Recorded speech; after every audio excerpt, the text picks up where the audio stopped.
నాది తెలంగాణ రాష్ట్రం అని గొప్పగా చెప్పుకుంటున్నామంటే ఆ తల్లి సోనియమ్మ ఆశీర్వదించి 60 సంవత్సరాల ఆకాంక్ష అయిన తెలంగాణ రాష్ట్రాన్ని సోనియమ్మ వల్ల మన కల సాకారమైంది. మరి ఇంత పెద్ద కార్యక్రమం పెట్టుకొని తెలంగాణ రైజింగ్ గ్లోబల్ సమ్మిట్ పెట్టుకొని ప్రపంచ దేశాలకు సంబంధించిన 100 దేశాల ప్రతినిధులకు ఈరోజు తెలంగాణ రాష్ట్రం ఆతిథ్యం ఇస్తున్నప్పుడు ఇంత గొప్ప లక్ష్యాన్ని కార్యక్రమం పెట్టుకున్నప్పుడు ఆ తల్లి ఆశీర్వాదం తీసుకోవాలి కదా. కన్న తల్లితో సమానమైన సోనియమ్మ ఆశీర్వాదం తీసుకొని ఈనాడు ఉక్కు సంకల్పంతో ఏ ఆకాంక్షల కోసం, ఏ అభివృద్ధి కోసం, ఏ సంక్షేమం కోసం సోనియా గాంధీ గారు తెలంగాణ రాష్ట్రం ఇచ్చిండ్రో ఆ తెలంగాణ రాష్ట్రాన్ని అభివృద్ధి పదం వైపు నడపడానికి, ఆ లక్ష్యం వైపు సాగడానికి సోనియమ్మ ఆశీర్వాదం తీసుకొని మల్లికార్జున్ ఖర్గే గారు, రాహుల్ గాంధీ గారు, ప్రియాంక గాంధీ గారిని కలిసి మా రాష్ట్రానికి రండి అని, అదేవిధంగా పీయూష్ గోయల్, నిర్మలా సీతారామన్ గారి నుంచి మొదలు పెడితే పెద్దలు నరేంద్ర మోడీ ప్రధానమంత్రి వరకు అందరినీ కలిసి ఆహ్వానించడం. ఇవాళ తెలంగాణ రాష్ట్రంలో 4 కోట్ల తెలంగాణ ప్రజలు పండుగ జరుపుకుంటున్నారు. సంక్షేమం, అభివృద్ధిని ముందుకు తీసుకెళ్లాలనుకుంటున్నారు. మరి అవి తీసుకెళ్లాలనుకున్నప్పుడు రాష్ట్ర కేంద్ర ప్రభుత్వాలు సహకరించుకోవాలి కదా, సమన్వయం చేసుకోవాలి కదా. మనకు అవసరమైన మన ప్రణాళికలను ప్రధానమంత్రి గారి దృష్టికి తీసుకువెళ్ళాలి కదా. పాయల శంకర్ గారు ఎమ్మెల్యేగా నా దగ్గరకు వచ్చి వరంగల్ ఎయిర్పోర్ట్ కావాలి అని అంటే వరంగల్ ఎయిర్పోర్టే కాదు ఆదిలాబాద్ ఎయిర్పోర్ట్ కూడా కట్టాలి అని పాయల శంకర్ నా దృష్టికి తీసుకొస్తే నిజమే కదా. అత్యంత వెనుకబడిన ఆదిలాబాద్కు ఎయిర్పోర్ట్ ఇస్తే ఇక్కడికి పరిశ్రమలు వస్తాయి. తెలంగాణ రాష్ట్రానికే కాదు పక్కనున్న మహారాష్ట్రకు సంబంధించిన వాళ్ళు కూడా ఇక్కడ టైగర్ రిజర్వ్ ఫారెస్ట్లు ఉన్నాయి. అభయారణ్యంలో పులులను చూడడానికి దేశం నలుమూలల నుంచి వేలాది మంది ఈ ప్రాంతానికి వస్తున్నారు. వాళ్ళు రావాలంటే కష్టమవుతున్నది. మనకి ఎయిర్పోర్ట్ ఉండాలి అని ఆలోచన చేసినాం. ఈరోజు మేము భూమి ఇస్తే రక్షణ శాఖకు సంబంధించిన రాజ్నాథ్ సింగ్ గారు సహకరిస్తామన్నారు. ఏవియేషన్ మినిస్టర్ రామ్మోహన్ నాయుడు గారు అనుమతులు ఇస్తామన్నారు. ప్రధానమంత్రి నరేంద్ర మోడీ గారు నిధులు ఇస్తామన్నారు. నేను కాంగ్రెస్ అయి ఉండొచ్చు, మా ప్రభుత్వం అయి ఉండొచ్చు, కానీ అభివృద్ధిలో కేంద్ర ప్రభుత్వం యొక్క సహకారం తీసుకొని ఆదిలాబాద్కు ఎయిర్పోర్టు తేవాలి అని నిన్న ఢిల్లీకి వెళ్ళి మోడీ గారితో మాట్లాడి ఈనాడు ఆదిలాబాద్లో ఈరోజు నేను ప్రకటిస్తున్నా, సంవత్సరం తిరిగే లోపల ఆదిలాబాద్లో ఎయిర్పోర్టు పనులను ప్రారంభించి ఎర్ర బస్సు రావడమే కష్టం అనుకున్న ఆదిలాబాద్లో ఎయిర్ బస్సును దించి ఇక్కడ అభివృద్ధికి పునాదులు వేసి ఇక్కడ పరిశ్రమలను తీసుకొచ్చే బాధ్యత మన ప్రభుత్వం తీసుకుంటుంది. ఇందిరమ్మ రాజ్యంలో ప్రజాపాలన చేస్తుంది అని నేను ఈ సందర్భంగా మీ అందరికీ తెలియజేస్తున్నా. మిత్రులారా, నేను పిసిసి అధ్యక్షుడిగా బాధ్యత తీసుకున్న తర్వాత 4-5 రోజుల్లోనే మొట్టమొదటి పర్యటనకు వచ్చింది ఆదిలాబాదు జిల్లా నిర్మల్ నియోజకవర్గానికి వచ్చిన నేను మొదటి కార్యక్రమాన్ని ఆదిలాబాద్ నుంచే ప్రారంభించిన. మొదటి బహిరంగ సభ దళిత గిరిజన దండోర కార్యక్రమాన్ని ఇంద్రవల్లిలో పెట్టి మిత్రులు ప్రేమ్ సాగర్ రావు గారు బాధ్యత తీసుకొని ఆనాడు పెద్ద ఎత్తున దళిత గిరిజన దండోర, దళితుల కోసం, గిరిజనుల కోసం, ఆదివాసీల హక్కుల కోసం పోరాటానికి, పౌరుషానికి మారు పేరైన కొమరం భీముడి స్ఫూర్తితో రామ్జీ గోండును ఆదర్శంగా తీసుకొని ఈ ఆదిలాబాదు గడ్డ మీద నుంచే ఆనాటి ప్రభుత్వం మీద పోరాటాన్ని ప్రకటించినాం. ఆ ఇంద్రవెల్లి స్ఫూర్తిగా 40 సంవత్సరాల పైగా ఆనాడు హక్కుల కోసం ఇంద్రవెల్లి ఆదివాసీలు పోరాటం చేసి ఎంతో మంది నేల కొరిగినరు. వాళ్ళందరినీ, వాళ్ళ కుటుంబాలను గుర్తిస్తాం, ఆదుకుంటామని చెప్పి అదే విధంగా ఇంద్రవెల్లి అమరవీరుల స్తూపాన్ని పర్యాటక కేంద్రంగా ప్రకటిస్తామని ఆనాడు ప్రకటించడం జరిగింది. ప్రభుత్వం వచ్చిన తర్వాత మొదటి సంతకం ఇంద్రవెల్లి అమరుల స్తూపాన్ని పర్యాటక కేంద్రంగా ప్రకటించడమే కాకుండా ఆ కుటుంబాలకు ఇందిరమ్మ ఇండ్లు కట్టుకోవడానికి, నష్ట పరిహారం ఇవ్వడానికి ఆనాటి అమరులను మన ప్రభుత్వం ఆదుకున్నది. అదే కాకుండా ఆనాడు ప్రేమ్ సాగర్ రావు గారు అన్నారు, మీ పాలమూరు జిల్లాను ఎట్లయితే అభివృద్ధి చేసుకుంటావో మా ఆదిలాబాదును కూడా మీరు దత్తత తీసుకోవాలి, ఆదిలాబాదును అభివృద్ధి చేయాలని మిత్రులు ఆనాడు చెప్పడం జరిగింది. నేను ఈరోజు ఈ వేదిక మీద నుంచి స్పష్టంగా ఆదిలాబాదు బిడ్డలకే కాదు 4 కోట్ల తెలంగాణ ప్రజలకు నేను చెప్పదలుచుకున్నా, 100% అత్యంత వెనుకబడిన ఆదిలాబాదు జిల్లాను అభివృద్ధి చేసే బాధ్యత రాష్ట్ర ముఖ్యమంత్రిగా నేను తీసుకుంటా. రాబోయే 2 నెలల్లో ప్రత్యేకమైన ప్రణాళికలు తీసుకొని ఇక్కడికే వచ్చి ఎంపీ నగేష్ గారు చెప్పినట్టు ప్రతి నియోజకవర్గానికి ఉమ్మడి ఆదిలాబాదు జిల్లా యొక్క అభివృద్ధికి సంబంధించి సమీక్ష సమావేశాలు కలెక్టర్లను వివిధ శాఖల అధికారులను అక్కడికే పిలిపించి రోజు మొత్తం సమీక్ష చేసి మీ సమస్యలకు పరిష్కారం చూపించి మీ అభివృద్ధి పనులకు నిధులను మంజూరు చేసే బాధ్యత నేను తీసుకుంటా. మళ్ళీ తొందరలోనే ఆదిలాబాద్కు వచ్చి అభివృద్ధి మీద సమీక్ష చేస్తా.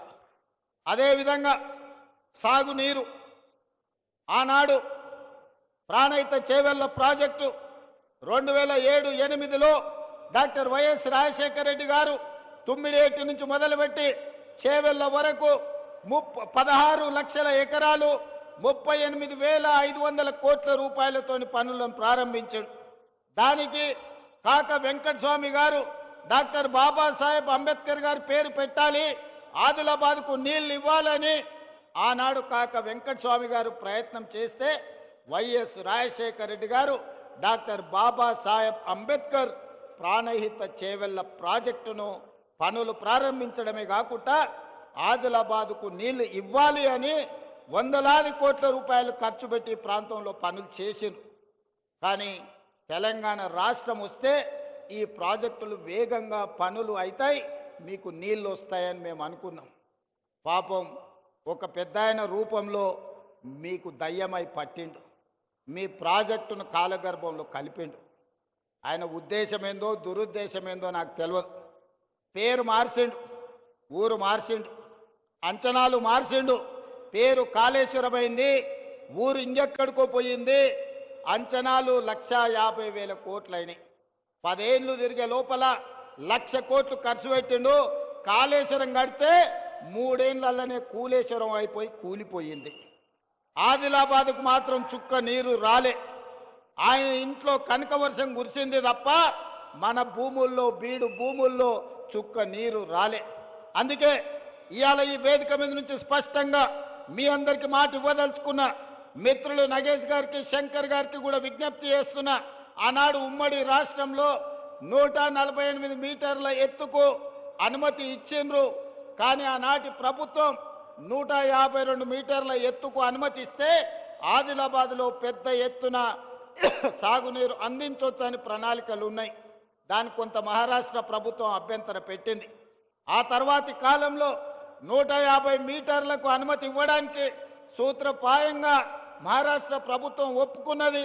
కానీ తెలంగాణ ప్రభుత్వమే ఆనాడు పెడచెవిన పెట్టింది. తుమ్మిడేటి దగ్గర ఉండాల్సిన ప్రాజెక్టు తరలిపోయి చిన్న కాళేశ్వరం, మేడిగడ్డ, అన్నారం, సుందిళ్ల పేరు మీద ఎక్కడికో కిందికి తరలిపోయింది. కరీంనగర్ జిల్లాలో నిర్మాణం జరిగింది. అదైనా మంచిగా జరిగిందా అంటే 1,00,000 కోట్లు ఈరోజు గోదావరి పాలైపోయినాయి, గోదావరిలో కొట్టుకపోయినాయి. పాపం ఊరికే పోదు అన్నట్టు ఈరోజు ఎన్ని బాధలు పడుతుర్రో సూరు. సొమ్ము వచ్చిన తర్వాత సొంత పిల్లలే కత్తులతో పొడుచుకుంటుర్రు. ఎప్పుడైనా అక్రమ సంపాదన, అన్యాయపు సొమ్ము వస్తే కుటుంబంలో కూడా ప్రశాంతత ఉండదు. ఇవాళ కండ్లతో చూస్తున్నాం. బిడ్డో దిక్కు, కొడుకో దిక్కు, అల్లుడో దిక్కు, ఆయన శాతగాక ఎక్కడ వండుకున్నాడో మీరు అందరు చూస్తున్నారు. ప్రజల సొమ్ము తిన్నోడు ఎవడు బాగుపడడు.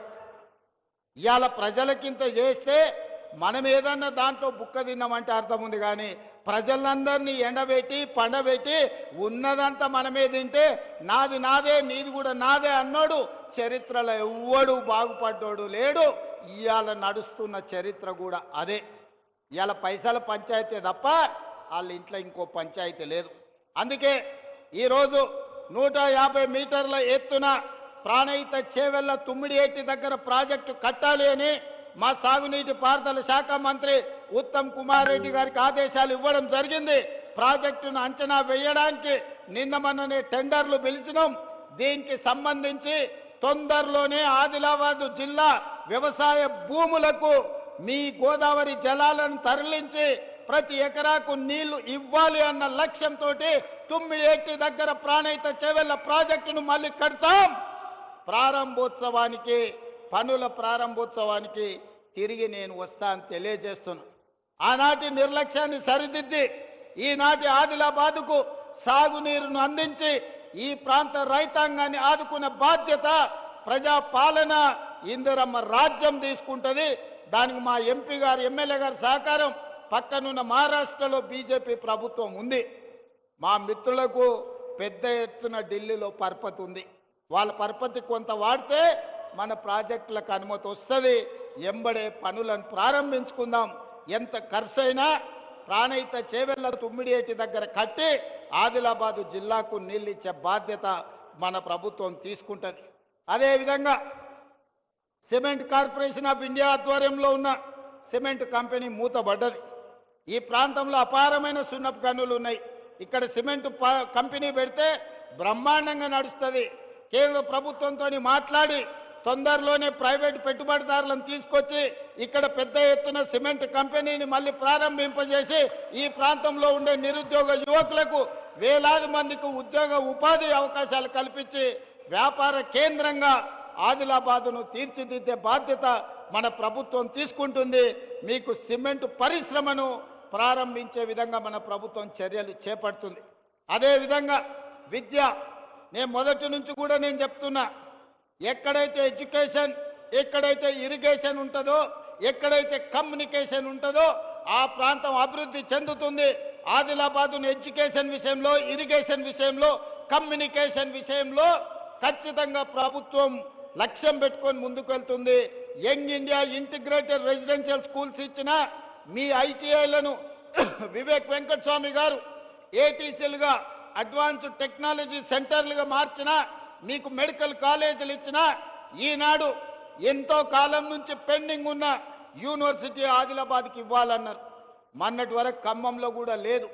అందుకే ఖమ్మంకు డాక్టర్ మన్మోహన్ సింగ్ గారి పేరు మీద ఎర్త్ సైన్సెస్ యూనివర్సిటీని ఇచ్చి 3 రోజుల క్రితం ప్రారంభించుకోవడం జరిగింది.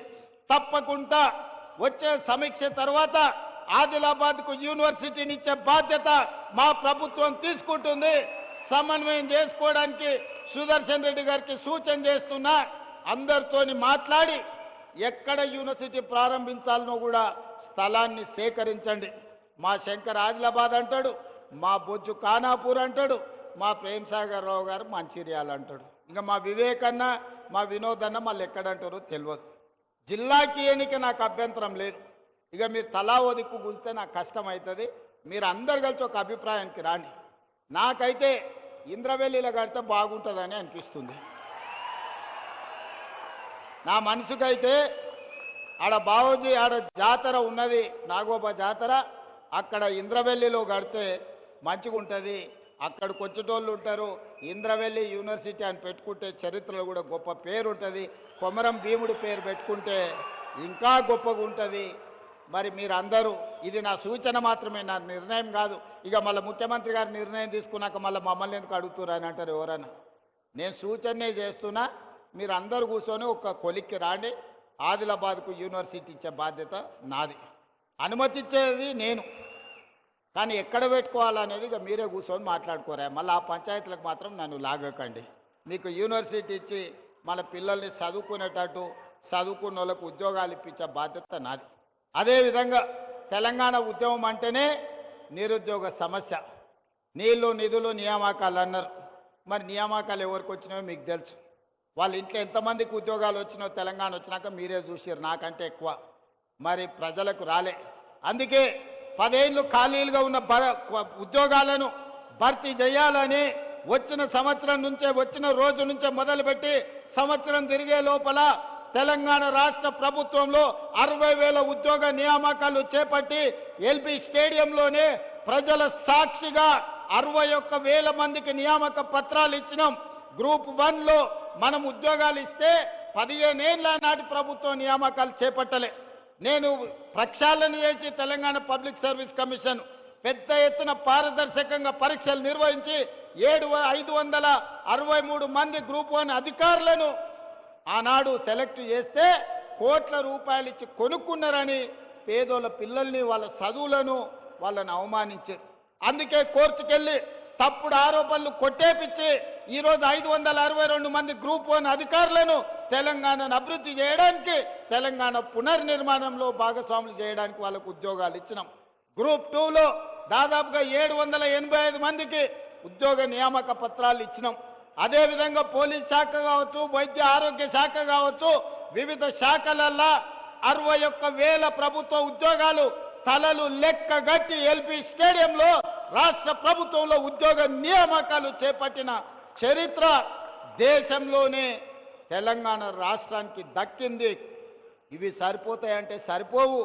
రాబోయే రోజుల్లో ఇంకో 40,000 ప్రభుత్వ ఉద్యోగ నియామకాలకు ప్రక్రియ చేపట్టి ఈ సంబరాలు ముగిసిన వెంటనే సమీక్ష చేసి ఇంకో 40,000 ఉద్యోగాలు మొత్తం 1 లక్ష ప్రభుత్వ ఉద్యోగ నియామకాలు చేపట్టి మా నిరుద్యోగ యువకులకు ఊర్ల సర్పంచులు, వార్డు మెంబర్లు, ఎన్నికలు, రాజకీయాలను తిరగకండి.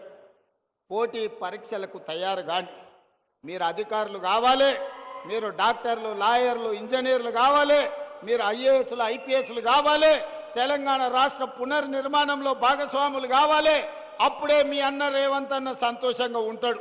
మా యువకులు చదువుకొని తెలంగాణ రాష్ట్రానికే కాదు దేశ స్థాయిలో ఐఏఎస్లు, ఐపీఎస్లై ఏ రాష్ట్రానికి పోయినా నాది తెలంగాణ, నేను తెలంగాణ నుంచి ఐఏఎస్ అయి మధ్యప్రదేశ్, మహారాష్ట్ర, రాజస్థాన్, గుజరాత్ ప్రతి రాష్ట్రంలో మన పిల్లలు ఐఏఎస్లు, ఐపీఎస్లు కావాలన్నదే నా లక్ష్యం. అందుకే బాగా చదువుకోండి. మీకు స్కాలర్షిప్లు ఇచ్చే బాధ్యత, మీకు చదువుకోవడానికి పాఠశాలల నుంచి యూనివర్సిటీల వరకు ఇచ్చే బాధ్యత, మిమ్మల్ని ప్రోత్సహించే బాధ్యత ఈ ప్రభుత్వం తీసుకుంటుంది. ఇక మా అక్కలు, ఆడబిడ్డలు అంతకుముందు సంఘాలు ఒకప్పుడు గొప్పగా ఉండే, మధ్యలో ఆయన గారు మొత్తం దివాలా తీపిచ్చిండు. మా అక్కల్ని అందరిని ఒక దగ్గర కూర్చోబెట్టకుండా ఆడాడ కూర్చోబెట్టిరా మీరు అందరూ. వాళ్ళందరూ ఒక్క దగ్గర ఉంటే జరసేపాలతో మాట్లాడేటోళ్ళని. అంతకుముందు మా అక్కలు అమ్మగారింటికి పోవాలన్నా, అమ్మవారిని దర్శించుకోవాలన్నా, జోగులాంబ జాతరకు పోవాలన్నా, భద్రాద్రి రాములవారి దగ్గరికి పోవాలన్నా, లేకపోతే యాదగిరిగుట్ట లక్ష్మీ నరసింహస్వామిని దర్శించుకోవాలన్నా ఇంటి ఆయన దగ్గర నన్ను చేయి చాపాలి, లేకపోతే కన్న కొడుకు దగ్గర నన్ను చేయి చాపాలి. వాళ్ళు ఇస్తే ఇచ్చినట్టు, ఇవ్వకపోతే మనసులో దుఃఖం ఉండేది, బయటికి చెప్పుకునే పరిస్థితి లేకపోయేది. దసరాకు అడిగితే ఉగాది కోదులే అనేటోళ్ళు. కానీ ఇవాళ మా అక్కలు చెప్పాలి, మీ తమ్ముడు, మీ అన్న రేవంత్ రెడ్డి ముఖ్యమంత్రి అయినాక ఏ బస్సులన్నా మిమ్మల్ని ₹1 అడిగినరా అక్క? అడిగినరా? మా ఆడపిల్లలు చెప్పాలి. ₹1 టికెట్ అన్న పెట్టిరా? 8,100 కోట్ల రూపాయలు ఈ 2 ఏళ్లలో మీ బస్సు కిరాయి పైసలు ఈ ఇందిరమ్మ ప్రభుత్వం కట్టింది. ఆడబిడ్డలకు బస్సులో ఉచిత ప్రయాణం ఇచ్చినాం.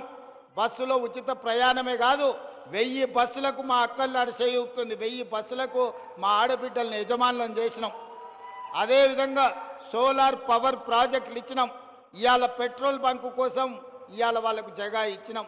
సంఘాలు పెట్రోల్ బంకులు నడుపుతున్నాయి, సంఘాలు విద్యుత్ ఉత్పత్తి చేస్తున్నాయి, సంఘాలు ఆర్టీసీ బస్సులు నడుపుతున్నాయి. సంఘాలు చెయ్యని లాభసాటి వ్యాపారమే లేదు. ఈరోజు 65 లక్షల మంది ఆడబిడ్డలకు ఈరోజు ఇందిరమ్మ చీరలు ఇచ్చినాం. పండుగ పూట నాడు చీర సారె పెట్టేది తెలంగాణ సాంప్రదాయం. ఆ సాంప్రదాయాన్ని పాటించి తెలంగాణ గ్రామీణ ప్రాంతాలలో 65 లక్షల చీరలు ఇచ్చినాం. చీరలు మనం 1 కోటి ఆర్డర్ ఇస్తే ఇప్పటికి 65 లక్షలే వచ్చినాయి. అందుకే గ్రామీణ ప్రాంతాలలో ఇవ్వండి. మళ్ళీ ఎండాకాలం మార్చిలో మున్సిపాలిటీలలో మిగతా 35 లక్షలు. అందుకే ఈనాడు 1 కోటి మంది ఆడబిడ్డలకు 1 కోటి చీరలు పంచడమే కాదు, 1 కోటి మంది ఆడబిడ్డలను రాబోయే 10 ఏళ్లలో కోటీశ్వరులను చేసి నగదు మా ఆడబిడ్డల చేతుల్లో ఉంటే ఆ కుటుంబం గౌరవం ఉంటుంది, ఆ కుటుంబంలో పిల్లలు చదువుకుంటారు, ఆ ఇంటి మర్యాద నిలబడుతుంది. అందుకే ఆడబిడ్డల్ని కోటీశ్వరులను చేసే బాధ్యత మా ప్రభుత్వం తీసుకున్నది.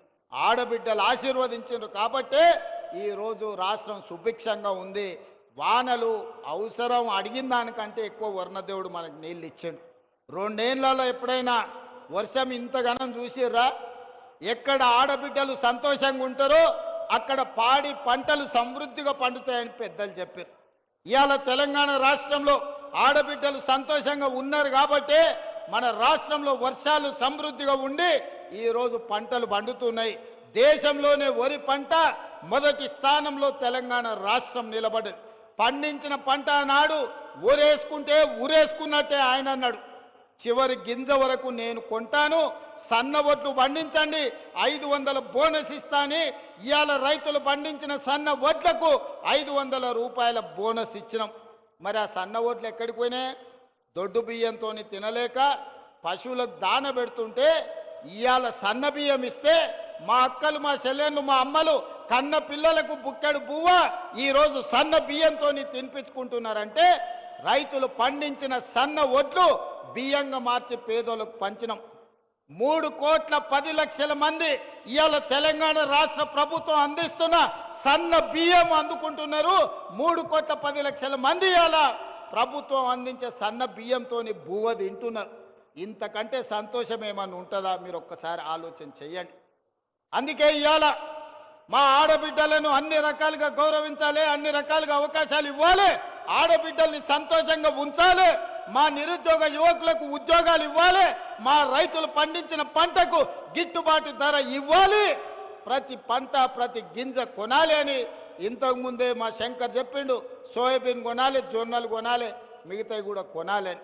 తప్పకుండా వాటికి సంబంధించి ఆలోచన చేస్తాం. ఇంకా మావాడు నకల్ చిట్టీలు అందిస్తూనే ఉన్నారు రా నాయన, ఇదో పెద్ద కష్టమే ఉన్నది. చూస్తా, ఈ అన్నిటినీ తప్పకుండా పరిశీలిస్తాం. ఈ కొరాట చెనాక ప్రాజెక్టు గురించి కూడా ఇప్పుడు ఎలక్షన్ కోడ్ ఉండి ఇయ్యలే, చిన్న చిన్న పనులు పెండింగ్ ఉన్నాయి. తప్పకుండా తొందరలోనే ఆ ప్రాజెక్టు పనులు పూర్తి చేసి ప్రారంభించుకొని జాతికి అంకితం చేస్తాం. వీకర్ సెక్షన్స్ కు సంబంధించిన కాలనీ గురించి చెప్తా ఉన్నాడు. అదేందో కలెక్టర్ గారికి వేదిక మీద నుంచి ఆదేశాలు ఇస్తున్నా. ఇన్ఛార్జ్ మంత్రి గారు సమీక్ష చేసి ఈ విషయాన్ని కూడా నా దగ్గరికి తీసుకురా అన్నాడు.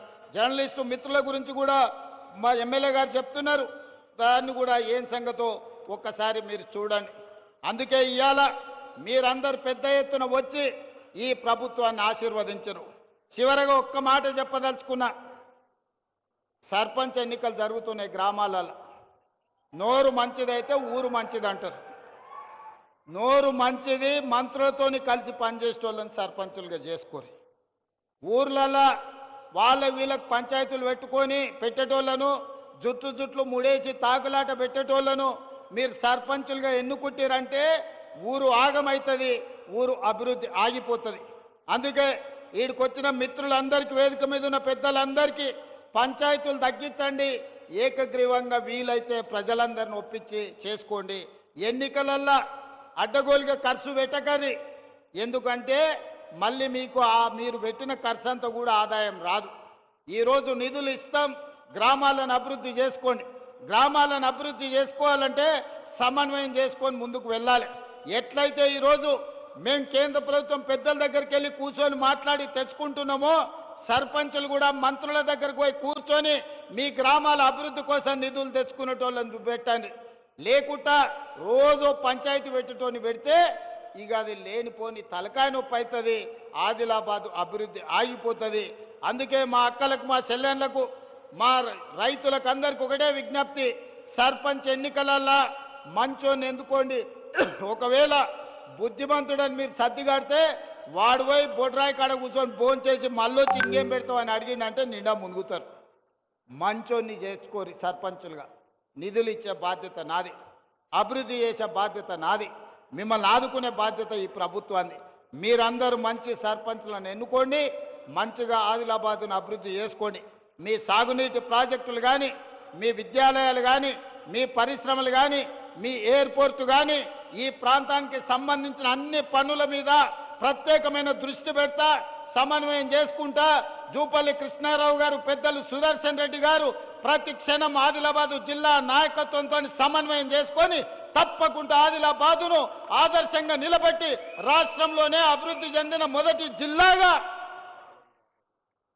అదేవిధంగా మొదటి జిల్లాగా మేము తప్పకుండా అభివృద్ధి చేస్తాం. పొలాలకు రోడ్లు అడుగుతున్నాడు, రోడ్ల అంచనాలేసి శంకర్కి ఇస్తాం. మోడీ గారి దగ్గర నుంచి నిధులు తెమ్మనాల్సిందిగా కోరుకుంటూ మీ అందరి దగ్గర మీరందరూ పెద్ద ఎత్తున చప్పట్లు కొట్టండి, మిగతా జిల్లాలకు వినిపించాలి.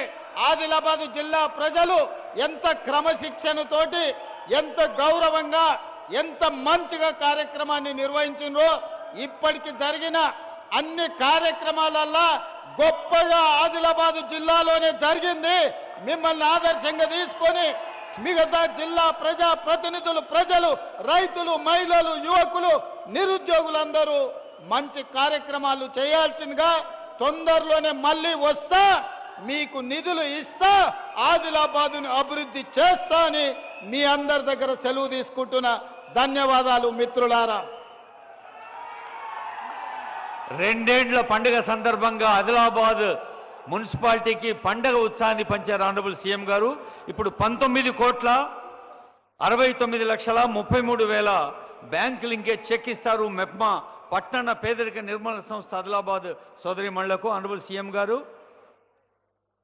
ఆదిలాబాద్ పట్టణంలోని యువతి యువకులకు, విద్యార్థులకు, అక్కా చెల్లెళ్లకు, మరి అన్ని వర్గాల వారికి ఉత్సాహాన్ని పెంచే, ఆనందాన్ని పంచే ఎన్నో సమాచారాలు అందించిన ప్రజాపాలన, ప్రజా విజయోత్సవ ఆనరబుల్ సీఎం గారి సందేశానికి మనమంతా మరొకసారి గట్టిగా చప్పట్లతో ధన్యవాదాలు తెలియచేద్దాం.